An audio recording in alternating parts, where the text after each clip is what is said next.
Bayi perempuan bernama Aichel berusia 6 bulan yang hilang usai mobil yang ditumpanginya bersama orang tuanya kecelakaan dan terjun ke Sungai Barumun, Kabupaten Padang Lawas, Sumatera Utara, akhirnya ditemukan. Korban ditemukan dalam kondisi meninggal dunia.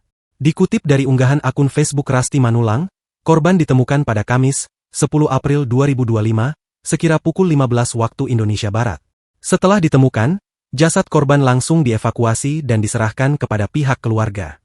Sebelumnya, Aichel hilang misterius setelah diduga terlempar keluar mobil saat kecelakaan tunggal pada Minggu, 6 April 2025, sekira pukul 23.30 waktu Indonesia Barat. Sementara orang tuanya dinyatakan selamat. Terkait kronologi kecelakaan tunggal tersebut, Sekretaris BPBD Padang Lawas, Irsan Soleh Lubis mengurai fakta. Dikutip tribunnewsbogor.com, Irsan menceritakan detik-detik mobil yang ditumpangi Aichel sekeluarga mengalami kecelakaan. Awalnya mobil Hiace berpenumpang 18 orang itu melaju dengan kecepatan tinggi dari arah kota Padang Sidimpuan. Minibus tersebut mengebut di wilayah Aek Nabaratonga lantaran mengejar keberangkatan pesawat menuju ke Pekanbaru.